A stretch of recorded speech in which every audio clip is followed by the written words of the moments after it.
And again, as you see, the sheets are designed for those who are exploring the Hebrew roots of the Christian faith, because the book of Judges, for most Christian faith, denomination, non-denominational religious systems, find the book of Judges as historical. But the Hebrew roots, this book of Judges is prophetic. And you will wonder, why is the book of Judges prophetic? Because if you study the book of Judges, you most definitely recognize that we are in the time of the judges. Just wanted to point that out. So, going over key points for Judges chapter 5.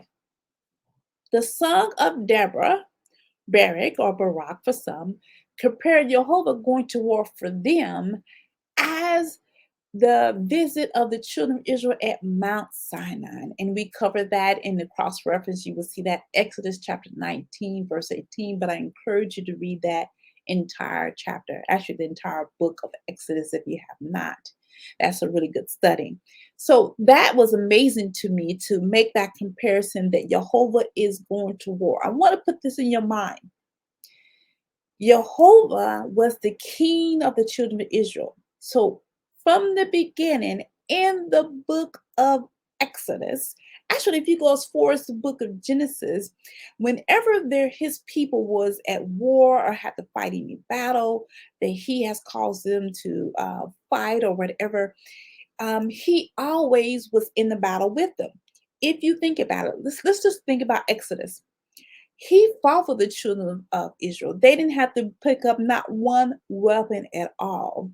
And then we have here in Judges chapter 5 that he confused the people, and the children of Israel won that war. So he went into battle with them because he's the king. So the king fought in the battle with them. Just want to point that out. The other key point that stood out for me is that not all the tribes went to war. So there were some tribes that stayed in their land, like Asher, Gad, Dan, and Reuben. So they didn't fight in the war.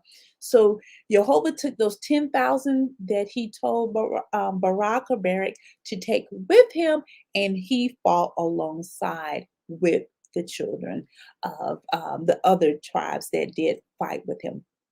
Then we have the song that talked about Sisera's mother, who was waiting for him to return from a war. They were confident that he will win. They were so confident about these 900 chariots of iron that we know the children of Israel did not have the state-of-the-art war artillery and armor like the rest of the people that was around them. Remember, I don't think they get the advance into iron until King David.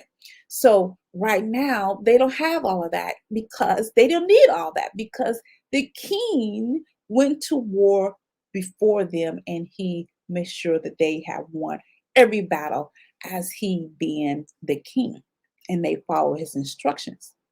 Which also brings me to my insight, because I noticed in Judges chapter 5 that the children of Israel were still fighting against King Jabin. And I remember reading about King Jabin in the book of Joshua.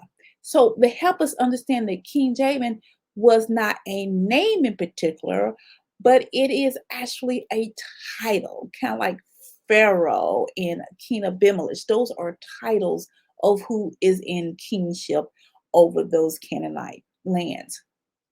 We also read about Amalek, which is from the bloodline of Esau.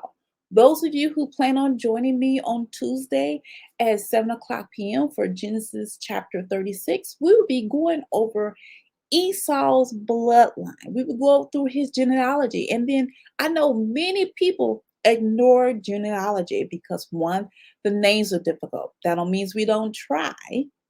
But there's information in there that we need to know, because we will recognize the different battles against who and who is who. And we will learn about Esau bloodline, which we find all the way in the New Testament, having positions that they should not have. And how we know that? If we would not study the Tanakh.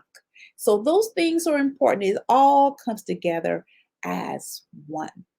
And I think another insight that was jumping out to me, so for even reading Judges chapter 6 as we would go in today, is even though there is a priesthood and there are Levites, remember those are two different positions, Jehovah still rising and raising up people, the average person, to be the deliverer.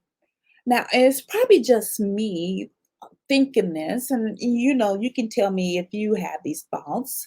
Um, if there is a priesthood and there are Levites, which their inheritance was to serve Jehovah and the tabernacle and the offerings and the sacrifices and all that work, why wasn't they called as a deliverer? I would just automatically assume that because that's their role is to serve Jehovah. Which leads me to my question. So far, I have not read about any of the priests or any of the Levites at this moment.